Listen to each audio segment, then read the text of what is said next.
इसकी जो most common cause है वो माइलोइडोसिस है और हेमोक्रोमेटोसिस लाइक स्टफ है। और इसमें रिस्ट्रिक्टिव कार्डियोमायोपैथी में जो एस साउंड आती है वो S4 साउंड आती है। और इसमें जो डिसफंक्शन होता है वो डायसिस्टोलिक डिसफंक्शन होता है। हाई यील्ड पॉइंट है भाई, हाई यील्ड पॉइंट है, उठा लो इन्हें।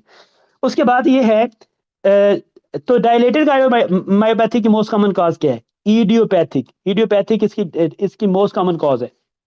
उसके बाद जो कॉक्सर की वायरस, बी वायरस और अल्कोहल इसकी मोस्ट कॉमन कॉज है डायलेटेड कार्डियोमैयोपैथी। डायलेटेड कार्डियोमैयोपैथी का मतलब है कि उसका जो हार्ट है वो डायलेट कर जाता है। अब ये डायलेट करेगा तो सिस्टोल, सिस्टोल का मतलब है कि कंट्रैक्ट करना। जब ये डायलेट किया हुआ है तो ये सिस्टोल कंट्रैक्ट कर पाएगा? नहीं कर पाएगा। तो जब कंट्रैक्ट नहीं कर पाएगा तो जो ब्लड है वो उसे मूव फॉरवर्ड करेगा नहीं, प्रॉपरली नहीं कर पाएगा। तो सिस्टोल जब करेगा यानी कि जब कंट्रैक्ट करेगा तो उस तरह ये काम नहीं कर पाएगा, यानी कि सिस्टोलिक डिसफंक्शन आएगा। किसमें आएगा? डायलेटेड कार्डियोमायोपैथी में। तो डायलेटेड कार्डियोमायोपैथी में जो जो डिसफंक्शन होता है वो सिस्टोलिक डिसफंक्शन होता है। सिस्टोलिक मतलब वो सिस्टोल में उसका वो कंट्रैक्ट नहीं कर पा रहा। तो इसमें जो हार्ट साउंड आती है वो S3 होती है। बहुत इंपॉर्टेंट बातें हैं जी। जो डायलेटेड कार्डियोमायोपैथी है उसकी मोस्ट कॉमन कॉज जो है वो इडियोपैथिक होती है और कॉक्सिक वायरस भी वायरस की वजह से हो सकती है। जो इसमें साउंड आती है वो S3 साउंड आती है। जो इसमें डिसफंक्शन होता है वो सिस्टोलिक डिसफंक्शन होता है। जो रिस्ट्रिक्टिव कार्डियोमायोपैथी है उसकी जो मोस्ट कॉमन कॉज है वो अमाइलोइडोसिस, हीमोक्रोमेटोसिस है। उसमें जो प्रॉब्लम आता है वो S4, इसमें साउंड सुनाई देती है और उसमें डायसिस्टोलिक डिसफंक्शन होता है। हाई यील्ड स्टफ है, हाई यील्ड स्टफ है। जो बेस्ट इनिशियल टेस्ट है इनको डायग्नोज करने का वो इकोकार्डियोग्राफी है और उसके बाद MRI है। ये बहुत इंपॉर्टेंट स्टफ है जो आपको बता रहा हूँ, ये सब MCQs हैं। दोनों आ जाए तो रिस्ट्रिक्टिव करना है। अगर उसको थैलेसीमिया का पेशेंट, थैलेसीमिया में हीमोक्रोमेटोसिस मोस्ट कॉमन, तो आपने जो है वो रिस्ट्रिक्टिव को उठाना है। क्योंकि जब जब आप एग्जाम देते हैं तो उसे तो दोनों ऑप्शन वो सही भी दे सकता है, लेकिन आपने कौन सा उठाना है? जो मोस्ट रेलिवेंट है सिनेरियो के लिहाज से। हालांकि दोनों हो सकते थे, दोनों हो सकती हैं, लेकिन आपने वो बताना है जो कि मोस्ट रेलिवेंट है। बहुत जबरदस्त लिखा हुआ है ये डायग्नोस्टिक टेट्राएड कोर्स ने। थैलेसीमिया पेशेंट है, मल्टीपल ट्रांसफ्यूजन है, आयरन ओवरलोड है, तो आपने रिस्ट्रिक्टिव कार्डियोमायोपैथी फर्स्ट होती है, कार्डियोसिडरोसिस का लिखा हुआ है, तो फिर आपने ये आंसर बनना है। तो अच्छा, ये जब हीमोक्रोमेटोसिस होता है तो आपने ट्रीटमेंट क्या देनी होती है? देखें, हर चीज़ का इलाज है हमारे पास। तो first time treatment iron chelation therapy देनी होती है,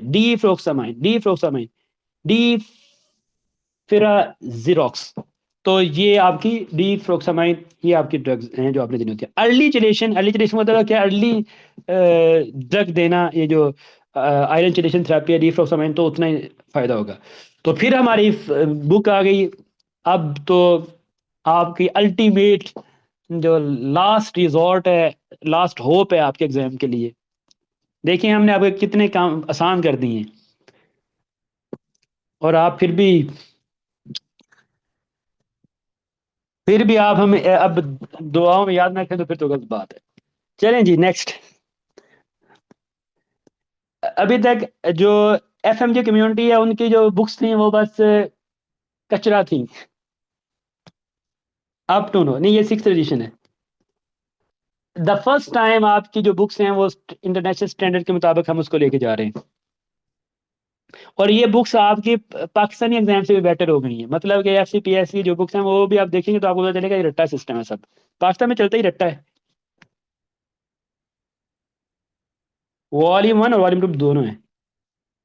डेली क्लास टाइम इस टाइम तो हुआ करेगी एक हम 2 क्लासेस रख लेंगे ताकि जल्दी खत्म हो जाए। एक हुआ करेगी क्लास मेरे ख्याल में 10 AM रख लेंगे और एक रख लेंगे 9 PM। तो नेक्स्ट है एक मॉर्निंग एक इवनिंग, 2 क्लासेस होंगी तो इंशाल्लाह हम जल्दी खत्म कर लेंगे। जी क्वेश्चन है कि जी 5th एडिशन ठीक नहीं है? नहीं, ये PDF में नहीं मिलेगी। तो 5th एडिशन और 6th एडिशन में फ़र्क क्या है? 5th एडिशन बहुत फ़र्क है। 5th एडिशन में जो एक्सप्लेनेशन थी वो और स्टाइल था उनका, वो भी अच्छी बुक थी। उस वक्त वही से लोगों ने किया, वो पास हुए हैं, सब पास अल्हम्दुलिल्लाह। सबसे अच्छी जो फीडबैक, वो अच्छी बुक है। लेकिन अब जो बुक कर दी है हमने वो बम्ब है ये आप कह सकते हैं। यानी कि एग्जाम पॉइंट ऑफ व्यू से वो उसकी मैचलेस है। जिसने कोई 2,000 बचाना है वो बचा ले अपना।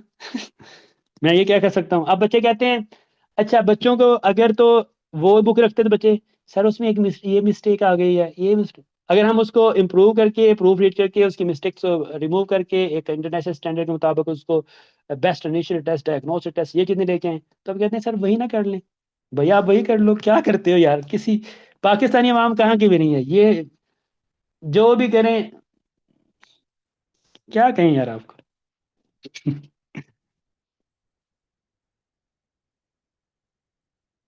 डॉक्टर मिशेल आप ये कर लें कि आप सब्सक्रिप्शन ले लें। सब्सक्रिप्शन में ये बुक जो है ये हमारी वेबसाइट पे आपको क्यू बैंक की फॉर्म में अवेलेबल होगी।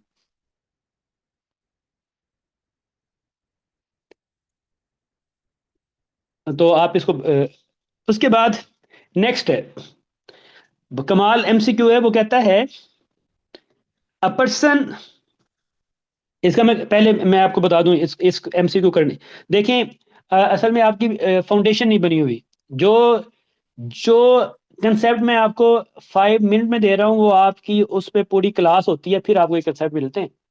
सही बात है, जब ये क्लासेस में होते हैं ना तो ये कंसेप्ट आपको आधे आधे घंटे में मिलते हैं। अब ये हम 5 मिनट में हर एक कंसेप्ट, एक बाद दूसरे कंसेप्ट पे जा रहे हैं। अच्छा जी देखें, जो आपकी होती है ना, जो आपके वो जो कैलकुलेशन पाथवे होते हैं, उसमें एक होता है आपका इंट्रिंसिक पाथवे। इंट्रिंसिक पाथवे में आपका फैक्टर 12, फैक्टर 11, फैक्टर 9, फैक्टर 8 आता है। जो एक्सट्रिंसिक और जो एक्सट्रिंसिक पाथवे है उसमें फैक्टर 7 आता है, इसे टिश्यू फैक्टर भी कहते हैं। और जो कॉमन पाथवे है उसमें आपका 10, 1, 5, 2, सॉरी 10, 5, 2, 1, ये आपके वो आते हैं। अगर आपकी कोई प्रॉब्लम होती है, इन फैक्टर में कोई प्रॉब्लम आ जाता है 8, 9, 11, 12 में, तो आपका पीटीटी रेज करता है। और अगर आपका ये है आपका एक्सट्रिंसिक इंट्रिंसिक पाथवे में प्रॉब्लम आना, अगर आपका एक्सट्रिंसिक पाथवे में प्रॉब्लम आता है यानी कि फैक्टर 7 डेफिशिएंट हो जाता है, तो आपका पीटी रेज करता है। ठीक है, ये एक्सट्रिंसिक पाथवे है। ठीक है, जब ये पाथवे वैसे जब ये वो एक्टिव होते हैं तो ये दोनों कॉमन पाथवे 10, 1, 5, 2, सॉरी 5, 2, 1 को एक्टिवेट कर देते हैं। जब ये एक्टिवेट हो जाता है तो ये जो आपकी ब्लड वेसल होती है ना, ब्लड वेसल में जब आपका कोई डैमेज होता है तो यहाँ से प्लेटलेट जो है वो एग्रीगेट करते हैं, एक दूसरे से मिलते हैं। तो ये जो एक प्लेटलेट को दूसरे प्लेट से मिलने वाला मालिक्यूल होता है इसे हम कहते हैं फाइब्रिनोजन। फाइब्रिनोजन, इसको जो ये लिंकर जो है ना एक प्लेटलेट को दूसरे, असल में मसला ये है कि हम ये कहते हैं कि जब ये ब्लड वेसल डैमेज हो जाए तो हमारा ब्लड बाहर ना निकले। तो जहां से डैमेज हो वहां ब्लड क्लॉट बन जाए। ब्लड क्लॉट बनता है प्लेटलेट के एग्रीगेशन से। प्लेटलेट जो आपस में मिलते हैं वहां फाइब्रिनोजन होता है, लिंक होता है। ये फाइब्रिनोजन ने फाइब्रिन में कन्वर्ट होना होता है। फिर जो है ये आपस में एक स्ट्रिंग बनती है, एक रस्सी बनती है जिससे आप में ये प्लेटलेट आपस में अटैच होते हैं। ये फाइब्रिनोजन को फाइब्रिन में जो कन्वर्ट करना है ये करता है फैक्टर 2। ये फैक्टर 1 जो है ना फाइब्रिनोजन है। तो फाइब्रिनोजन जो है ये कन्वर्ट होता है फाइब्रिनोजन फाइब्रिन में। जब फाइब्रिन में कन्वर्ट होता है तो ये एक प्लेटलेट जो है वो दूसरे प्लेटलेट से लिंक हो जाता है। ये है नॉर्मल कैस्केड पाथवे। लेकिन जो डिसेमिनेटेड इंटरवेस्कुलर कोएगुलेशन है, ये डिजीज क्या होती है। ये मतलब डिसेमिनेटेड, फैला हुआ इंटरवेस्कुलर वेसल में कोएगुलेशन, कोएगुलेशन पूरी वेसल में फैल जाती है। किस तरह फैलती है कि आपके ये पाथवे एक्टिव हो जाते हैं। तो जब आपके सारे के सारे ये पास एक्टिव हो गए, ये यूज हो गए, इनकी डेफिशिएंसी होगी तो आपका पीटीटी रेज कर जाता है। जब आपका इंट्रिंसिक फैक्टर यूज हो जाता है, जब ये pathway use over excessively use होते हैं तो आपका पीटी भी रेज कर जाता है। तो ये उसकी लैब फाइंडिंग है, इस तरह याद नहीं होनी। पीटी भी रेज करता है, पीटीटी भी रेज करता है। उसके बाद इधर जो फाइब्रिनोजन था उसने कन्वर्ट हो रहा है फाइब्रिन में। तो आपका फाइब्रिनोजन कम हो जाता है, और जब फाइब्रिन जो पहले से स्ट्रिंग बनी हुई थी वो टूटना शुरू हो जाती हैं।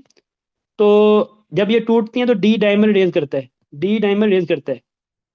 तो डिसेमिनेटेड इंटरवेस्कुलर कोएगुलेशन में जो आपका फाइब्रिन है वो टूट जाता है, तो उससे बनता है डी डाइमर। तो जब भी आपको डिसेमिनेटेड इंट्रावेस्कुलर कोagulation का पेशेंट आएगा, उसके लैब में डी डाइमर रेज किए होंगे, उसके लैब में पीटीडी रेज किया होगा, उसके लैब में आपको पीटी रेज किया होगा, उसके लैब में प्लेलेट। अब ये जो होता ही है कि जो प्लेटलेट आपस में जुड़े हुए हैं, कोएगुलेशन होती जा रही है, जुड़ते जा रहे हैं, जुड़ते जा रहे हैं, तो आपका जो प्लेटलेट है वो सारे यूज होते जा रहे हैं, तो प्लेटलेट का काउंट कम हो जाएगा। तो प्लेटलेट जब कम होते हैं तो ब्लीडिंग टाइम रेज कर जाता है, बीटी रेज कर जाता है। ये बहुत ही इंपॉर्टेंट बातें हैं। अब टाइम शॉर्ट है तो मैं जल्दी कर रहा हूँ बस। तो जहाँ जब यहाँ प्लेटलेट की अकोमुलेशन हुई होती है, क्लम्प बना होता है, तो आरबीसी आते हैं, आरबीसी वो स्टक करते हैं, टूटते हैं। तो जो टूटे हुए आरबीसी हैं उन्हें हम सिस्टोसाइट कहते हैं। तो यहाँ सिस्टोसाइट बन जाते हैं। तो आप सिस्टोसाइट आरबीसी के टूटने कहते हैं। और जब आरबीसी टूटते हैं तो एचबी कम होती है, तो एनीमिया हो जाता है। अब मैं इस सारी इन्वेस्टिगेशन को आपस में अटैच करने लगा हूँ, ये सारी चीज़ों को। तो आप सुन लें, ये बहुत ही इंपॉर्टेंट कंसेप्ट है। डिसेमिनेटेड इंट्रावेस्कुलर कोagulation का मतलब है, डीआईसी का मतलब है कि आपकी डिसेमिनेटेड फैला हुआ इंट्रावेस्कुलर वेसल में कोagulation बहुत ज़्यादा होना शुरू हो जाती है। तो उसमें प्लेटलेट कंज्यूम हो जाते हैं, उसमें आरबीसी टूटते हैं, एचबी कम हो जाती है, उसमें जो फाइब्रिन है वो टूटता है तो डी डाइमर रेज कर जाते हैं, उसमें जो ऊपर से जो पाथवे से 7 पाथ इन एक्सट्रिंसिक और ये यूज होते हैं तो पी टी टी रेज कर जाता है, जब ये यूज होता है तो पी टी रेज कर जाता है, और जब आपके प्लेटलेट यूज होंगे, प्लेटलेट कम हो जाएंगे, तो आपका बी टी रेज कर जाएगा। तो जब आपका पीटीटी रेज किया हो, जब आपका पीटीटी रेज किया हो, जब आपका पीटी रेज किया हो, डी डाइमर रेज किए हो, और बीटी रेज किया हो, ब्लीडिंग टाइम जिसका मतलब है एच बी कम हो, और सिस्टोसाइट मिररिंग हो, तो आपने कहना है ये डिसेमिनेटेड इंट्रावेस्कुलर कोagulation, आप इसका डायग्नोसिस बनता है। तो इससे आसान शायद आपको कोई बता सके। तो यही बातें, और ये होता क्यों है, ये डिसेमिनेटेड इंट्रावेस्कुलर कोagulation होती क्यों है? बाद वक्त इन्फेक्शन होता है। ये इन्फेक्शन जो है, ये वेसल जो है, इससे साइटोकाइन रिलीज होते हैं। देखें, ये यूटीआई हुआ, सॉरी, ये यूटीआई हुआ, इन्फेक्शन हुआ, बैक्टीरिया ने साइटोकाइन रिलीज किए, उन्होंने एंडोथीलियम जो ब्लड वेसल किया उसको डैमेज कर दिया, जिससे डीआईसी डिसेमिनेटेड इंट्रावेस्कुलर कोagulation हुई। तो उसके बाद जब यहाँ सारे वो अकोमुलेट कर जाते हैं क्या, अच्छा, अकोमुलेट कर जाते हैं आपके प्लेटलेट, तो ब्लड नहीं पहुंच पाता आपके आर्गन तक, तो आर्गन फेलियर हो जाते हैं, और आपकी सारी ब्लड वेसल से, क्योंकि प्लेटलेट कंज्यूम हो चुके होते हैं, तो ब्लड ऊज करना शुरू हो जाता है, तो ब्लीडिंग और पटीचिया बन जाते हैं। तो ये था शॉर्ट टाइम में जो इसका जो कंसेप्ट था। ये बहुत ही इंपॉर्टेंट कंसेप्ट है, मैंने बहुत जल्द बताया ताकि हमारे पास टाइम कम है। तो देख लें, वो कहता है जब आप थोड़े से फेमिलियर हो जाएंगे ना इन कंसेप्ट से, तो ये बार बार ये कंसेप्ट आगे रिपीट होंगे, क्योंकि अभी हमारा पहला टाइम है, तो इसलिए ये इसमें मुझे समझाना पड़ रहा है। अगर मैं इसको इस तरह मूव कर जाता तो फिर आपने कहना समझ नहीं आया, अगर मैं इस पर थोड़ा समझाऊं तो फिर आपने कहना टाइम लग गया है, तो खुश आपने नहीं होना। पाकिस्तानी वहां खुश नहीं होती। खुश होने का मतलब है, अगर हुकूमत कोई अच्छा काम कर दे तो इसके पीछे कोई ना कोई वजह होगी, अगर कुछ, तो ऐसे ही नहीं कोई अच्छा किया, अगर ना करे इसने कुछ करना ही नहीं है। तो सर विल अपलोड, आप ये ऊपर जो नंबर दिया गया उस पर रब्ता कर लें, उधर से आपको ये क्रैश कोर्स, ये सारे लेक्चर मिल जाएंगे। तो अच्छा, अब 60 ईयर ओल्ड लेडी प्रेजेंट कर रही है फीवर के साथ, यानी उसको फीवर है, यानी कि इन्फेक्शन है, चिल्स रीगर्स हो रहे हैं, बर्निंग मिक्चुरेशन, यूटीआई में बर्निंग मिक्चुरेशन के साथ अगर किसी को बर्निंग मिक्चुरेशन हो रही है, जल जल सर के पेशाब आ रहा है, यूरिन आ रहा है, और उसको फीवर है, तो इसका मतलब उसको यूटीआई, यूरिन ट्रैक इन्फेक्शन हो चुका है। यूरिन ट्रैक इन्फेक्शन जो मोस्ट कॉमन काज है यूरिन ट्रैक इन्फेक्शन के, वो इकोलाई है, ये भी एमसीक्यू है। तो यूरिन ट्रैक इन्फेक्शन की हिस्ट्री, और उसके बाद पेशेंट जो है उसका बीपी लॉस हो जाए, बीपी कम हो जाए, 100 से बीपी कम हो तो उसे हम शॉक कहते हैं, तो इसका मतलब है उसको शॉक हो गया इन्फेक्शन की वजह से। तो और जो दूसरी उसकी चीज़ें थी, वो उसका डब्ल्यूबीसी काउंट रेज किया हुआ है। हमेशा इन्फेक्शन में डब्ल्यूबीसी काउंट नॉर्मल जो होता है वो 400 होता है, से 4000 से 11000 होता है। तो ये 11000 से ज़्यादा है, जिसका मतलब है उसको इन्फेक्शन हुआ पड़ा है।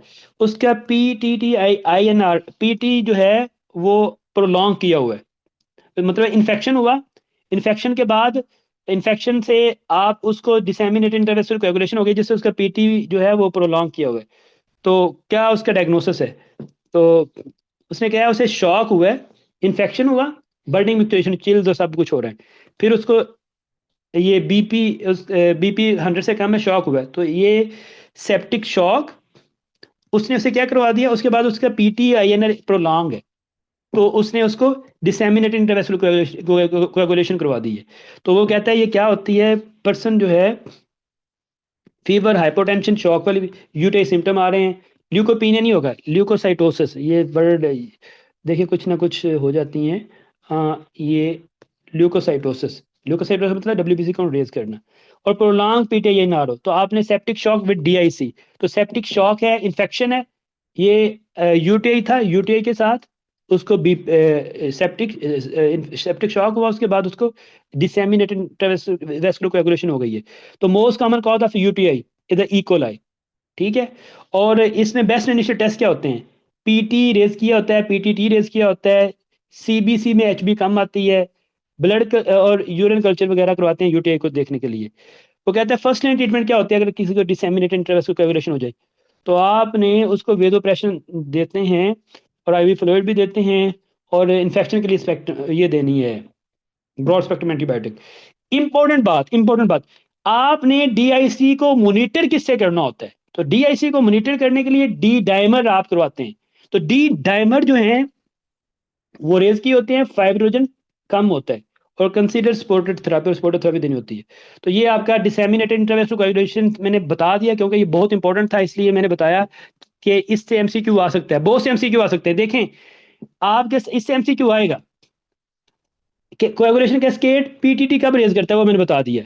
इंट्रिंसिक पाथवे क्या होता है, ये एमसीक्यू है, सॉरी इंट्रिंसिक। एक्सट्रिंसिक पाथवे कब किससे स्टार्ट होता है, 7 से टिश्यू फैक्टर से स्टार्ट होता है।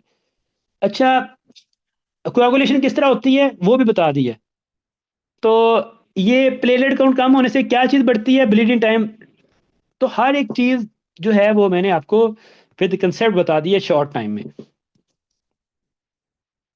और उसके बाद है आपका हम्म ये एक ये वैसे रट्टे वाला क्वेश्चन है, वो ये पूछना चाह रहा है कि जो फीमेल होती हैं, प्राइमरी कैविटा 15 वीक पे आपके पास आ रही है, और उसने वो आपसे एनॉमली स्कैन के बारे में पूछ रही है कि मेरे बच्चे के स्ट्रक्चर सही बने हुए हैं, तो वो एनॉमली स्कैन आप क्या किस गेस्टेशनल एज में करवाते हैं, तो एनॉमली स्कैन जो है वो 18 टू 22 वीक में होता है, ये रट्टे वाला क्वेश्चन है। और एनॉमली स्कैन उसने लिखा हुआ है, एनॉमली स्कैन जो होते हैं वो 8 टू 22 वीक पे होते हैं, और जो क्वाड्रपल स्क्रीनिंग होती है वो 15 टू 12 वीक में होती है। क्वाड्रपल स्क्रीनिंग क्या होती है वो आपको मैंने बताई हुई है जो फर्स्ट एड के लेक्चर्स हैं।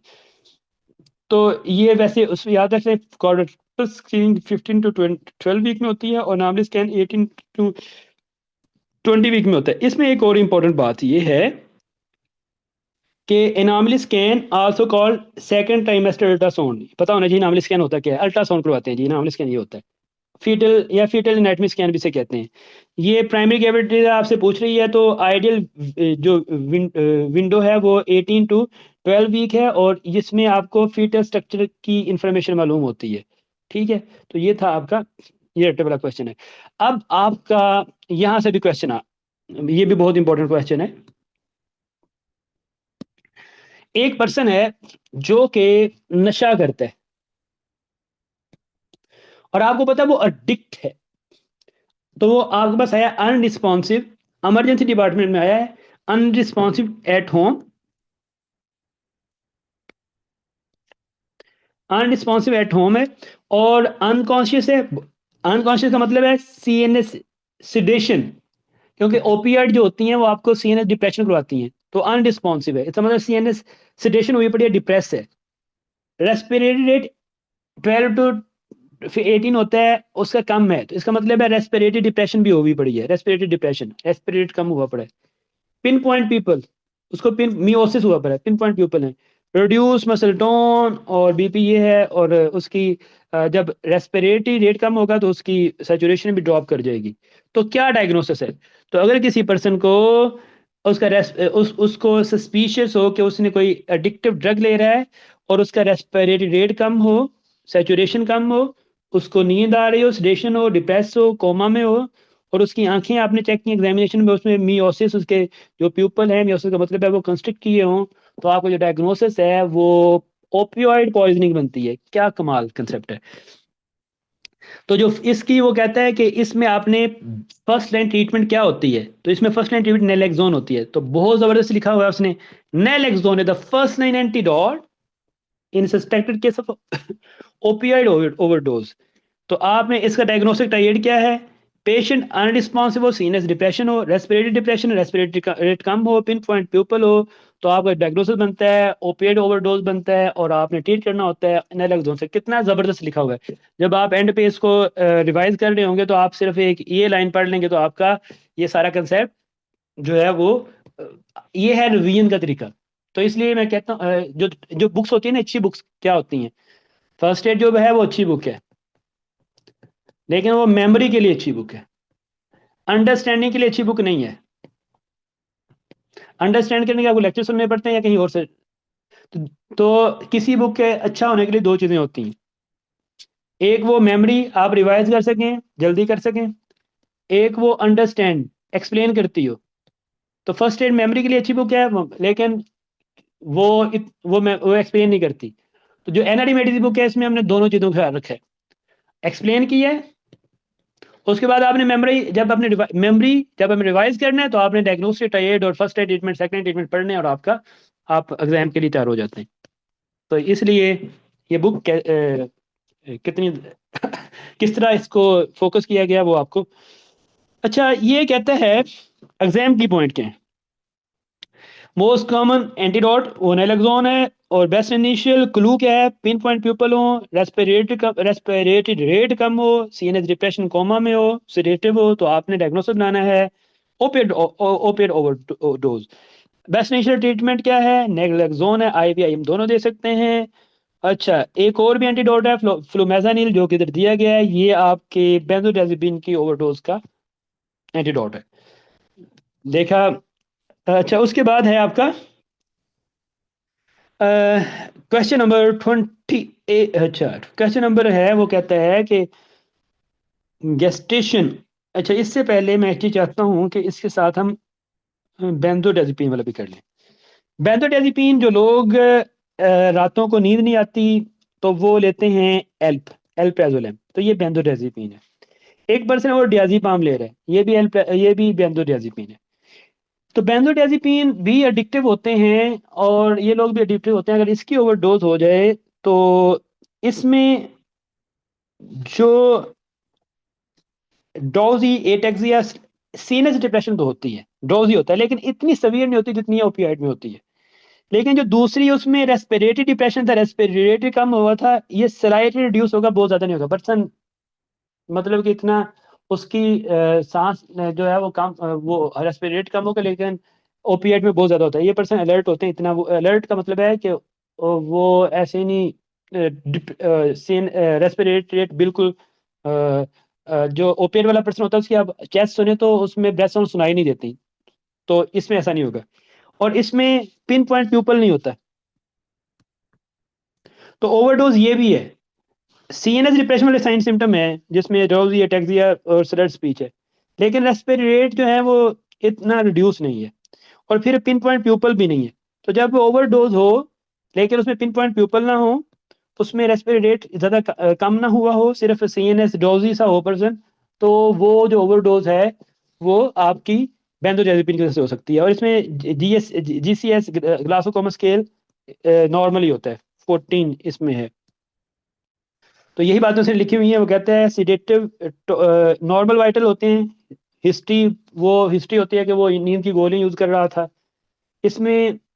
लेकिन जो ओपिएड वाला पर्सन है उसमें पिन पॉइंट प्यूपल होते हैं, ये ओपिएड वाले पर्सन में होंगे, और उसमें ब्रेथ साउंड कम होती हैं, उसकी चेस्ट सुनने पे आपको ब्रेथ साउंड सुनाई नहीं देंगी। और रिस्पॉन्ड टू नेलेक्सोन, ये ओपिएड वाला पर्सन है। तो वो कहता है बेंजोडाइजेपिन ओवरडोज में सीएनएस डिप्रेशन होती है, ड्रोजीनेस होगी, एटेक्सिया होगा, स्लर्ड स्पीच होगी, लेकिन रेस्पिरेटरी रेट इतना ज़्यादा कम नहीं होगा, पिन पॉइंट प्यूपल ना हो, लेकिन सिर्फ ड्रोजी हो, तो फिर आपने फ्लूमेजानिल उसका आंसर चूज करना है, वो नेलेक्सोन नहीं करना। तो हम आम तौर पे फ्लूमेथानिल को यूज नहीं करते। वाई? कि जो फ्लूमेथानिल है वो सीजर करवा देती है, तो आपने जब भी इसे यूज करना है कॉशन यूज करना है, लेकिन आपके एग्जाम के लिए यही है कि ओवरडोज ऑफ बेंजोडाइजेपिन का एंटीडोट क्या है, तो वो फ्लूमेथानिल है। ये एमसीक्यू आता है भाई। ठीक है, तो उसके बाद हम करते हैं ये क्वेश्चन, ये बहुत इंपॉर्टेंट कंसेप्ट है, गैस्टेशनल हाइपरटेंशन और एक्लेम्पसिया, और प्री एक्लेम्पसिया और एक्लेम्पसिया बहुत इंपॉर्टेंट टॉपिक है। तो इसको करने से पहले हम सांस ले लेते हैं कि नहीं लेना आपके। अच्छा, चलें जी, नेक्स्ट एमसीक्यू है।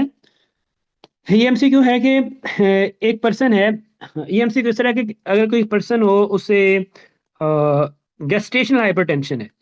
गेस्टेशनल हाइपरटेंशन कब कहते हैं? अगर किसी पर्सन का 140 से ज़्यादा ब्लड प्रेशर हो, 140/90 से ज़्यादा मिलीमीटर पर मर्क्यूरी, इससे ज़्यादा ब्लड प्रेशर हो, और ये जो ब्लड प्रेशर है ये सडन रेज किया हो after 20 week of the gestation, इससे पहले वो नॉर्मल हो, यानी कि उसकी जो प्रेगनेंसी थी वो 20 वीक से पहले नॉर्मल थी, अब उसे ब्लड प्रेशर हो गया और उसकी जो बीपी है वो 140/90 से ज्यादा है, तो उसे कहते हैं गेस्टेशनल हाइपरटेंशन। Gestational hypertension. अगर किसी का 20 वीक से पहले बीपी रेज रहता है ना, 140 से ज्यादा रहता है, तो उसे हम कहते हैं क्रोनिक हाइपरटेंशन, वो गेस्टेशनल नहीं होती। तो गेस्टेशनल के 20 वीक के बाद रेज करना जरूरी है, लेकिन उसे हम गेस्टेशनल हाइपरटेंशन कहेंगे, एचटीएन को हाइपरटेंशन कहते हैं। लेकिन आपने ये देखना है कि उसको कोई प्रोटीन यूरिया ना हो, उसके यूरिन में कोई प्रोटीन ना आ रही हो, और उसको एंड ऑर्गन डैमेज ना हो, कोई और मतलब किडनी फेलियर की तरफ, हाइपरटेंशन की तरफ ना गई हो। तो अगर कोई एंड ऑर्गन डैमेज ना हो और प्रोटीन यूरिया ना हो, सिर्फ और सिर्फ ये हो कि उसका बीपी जो है वो 140/90 से रेज कर गया और वो 20 वीक से के बाद हुआ हो, तो उसे हम, और कोई प्रोटीन यूरिया या एंड ऑर्गन डैमेज नहीं, उसे हम गैस्ट्रेशनल हाइपरटेंशन कहते हैं। अगर ये दोनों चीजें आ जाएं, प्रोटीन यूरिया या एंड ऑर्गन डैमेज आ जाए और बाकी गैस्ट्रेशनल हाइपरटेंशन ही हो, बाकी सब कुछ वही हो, लेकिन ये दो चीजें एडिशनल ऐड हो जाएं, तो उसको कहते हैं प्री एक्लेम्पसिया। Pre eclampsia. और अगर इसके साथ सीजर ऐड हो जाए, बाकी ऊपर के साथ सिर्फ सीजर ऐड हो जाए, तो इसे कहते हैं एक्लेम्पसिया। तो ये बहुत आसान है। 20 वीक के बाद उसको बीपी रेज किया, पहले वो नॉर्मल था, उसे गेस्टेशनल हाइपरटेंशन कहते हैं। अगर ये 20 वीक के बाद किसी का बीपी से ज्यादा हुआ, लेकिन साथ उसको हाइपरटेंशन के साथ प्रोटीन यूरिया भी हो रहा है, एंड ऑर्गन डैमेज भी है, लाइक स्ट्रोक या फिर हार्ट फेलियर या फिर किडनी फेलियर है, एंड ऑर्गन डैमेज का मतलब ये है, तो उसको हम प्री एक्लेम्पसिया कहते हैं। अगर किसी का ये हो, उसको 20 वीक के बाद उसका बीपी 140 से ज्यादा रेज किया हो, प्रोटीन यूरिया भी हो रहा है, एंड ऑर्गन डैमेज है, उसके साथ सीजर भी होना स्टार्ट हो गए हैं, तो उसे हम एक्लेम्पसिया कहते हैं। तो आई होप आपको समझ आ गया। मुझे बताएं, जल्दी समझ आ गया ना, एक्लेम्पसिया और प्री एक्लेम्पसिया में क्या फर्क है? जल्दी बताएं जी।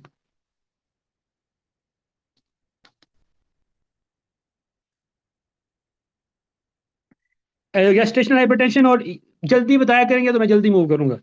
और उसके बाद, अच्छा, अब इसके लिए ड्रग्स देते हैं, जो ड्रग्स देते हैं वो कौन सी होती हैं? तो ड्रग्स के लिए आपने एक नमूनिक याद करना है। हाइपरटेंशन में, हाइपरटेंशन जो मदर होती है मोम, लव निफिडिपिन, हाइड्राजीन एच से, एल मिथाइल डोपा, लिबिटालोल, निफिडिपिन, ये ड्रग्स हैं जो इसमें देते हैं। HMLN, यानी कि इस नमूनिक हाइपरटेंसिव मोम, हाइड्राजीन, मोम से मिथाइल डोपा, और लव से लिबिटालोल।